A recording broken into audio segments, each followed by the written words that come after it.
Welcome back. To celebrate Black History Month, we're telling the stories of African-American men and women who are breaking through barriers. Bubba Wallace is his name, and he is setting an example for an entirely new generation of fans. At just 25, he's already making history. Recently, I got to sit down with Bubba and actually got a chance to ride shotgun.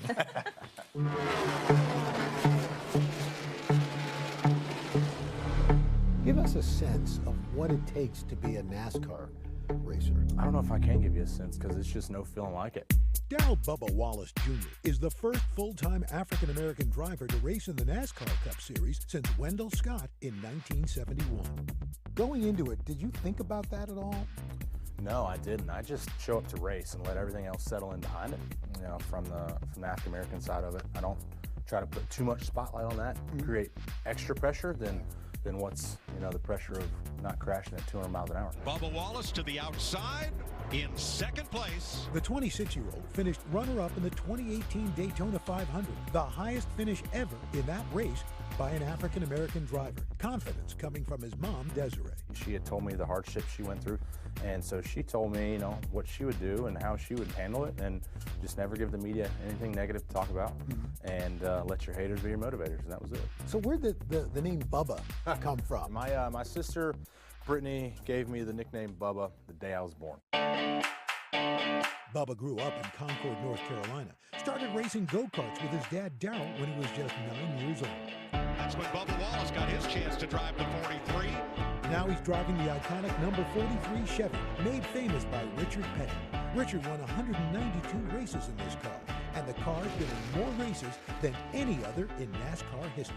So, ready to roll? Yeah, I think so. Bubba taking me for a spin on the Charlotte Motor Speedway.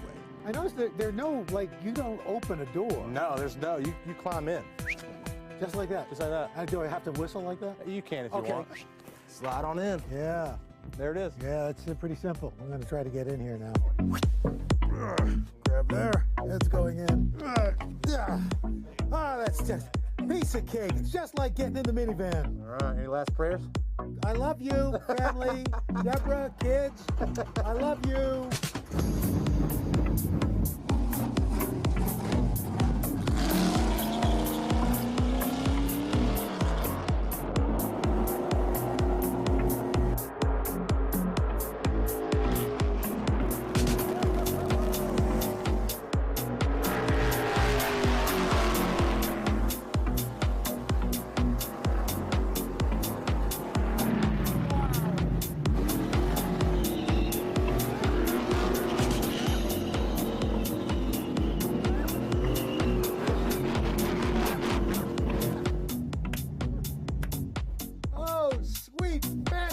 Moses! That was fantastic! Awesome! Thank you! Yes, sir! And Bubba Wallace is with us this morning. That was a rush, I'm going to tell you. I'm glad you enjoyed it. I enjoyed it as well, my friend. You know, I got to, you let me take that out a couple of times on my own. And what I was amazed at is the amount of strength and endurance it takes just to go a couple of laps. And you've got to do this for... Hours, 3-4 hours at a time. Yeah. How do you do that? Yeah, for sure. You know, Charlotte is obviously home track for all of us, most of us, and that hosts the Coca-Cola 600. That's the longest race of our season, 4.5 hours, if not longer, depending on flags. Yeah. Cautions are thrown, red flags are thrown, so there's no cautions for bathroom breaks or anything. You just gotta... 4.5 hours. I'm thinking of a drive from New York to Boston, which we stopped for food, we stopped to go to the bathroom. I'm exhausted. It's just... What are those 5 hours? I think it takes 4 hours to go 2 blocks here. So. Fair enough. Bubba, you know, because of my wife, I've been following NASCAR for a number of years now. That's how she got her start in broadcasting. For folks who don't follow NASCAR, they may not realize there are not a lot of people in the sport that look like us. Absolutely. Pit crews, certainly behind the wheel. And here you are, literally breaking these barriers. Why aren't there more blacks in NASCAR, or more minorities in general in NASCAR? That's the million-dollar question. I think you know, nowadays there's a lot of social influencers, ambassadors, and you turn on the TV and you see LeBron James, you see all the NFL players, Odell Beckham. Right. I mean, they see, oh, I want to do that. Got it. You turn on NASCAR and it's like, I don't see anybody. But now, But now they're going to see you. They got Bubba Wallace. Do you hear from them? Do you Absolutely. hear from anybody? I mean, we know we hear from, people like you said, haters. But what about on the other end? Do you hear from anybody who says, I interviewed Brianna a couple of times, African American in the pit crew. Yeah, she's awesome. Young girl. But do you get anybody who says, wait, I see you, help me, or how can I do that? Do you get any of those? I get a lot of people reaching out. I get a lot of kids coming up through that.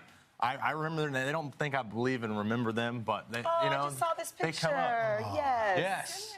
That was a family friend of ours. They had come up, and they're huge fans of the sport, and it's all about getting the word of mouth out there. Yeah, well, it's you're all doing about, hey, come out to a race and see it and enjoy it. And feel it. And feel it, Does exactly. Roker have a future, you think, maybe behind the wheel?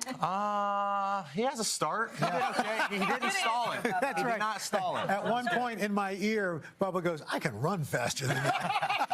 Bubba, thank you did so good. much. It Absolutely. was so great. My pleasure. Thank you. Okay, I hey, want to push your head in the you car. can catch Bubba and all of NASCAR's best later this month when 2019 NASCAR season kicks off with the Daytona 500. And we'll be right back.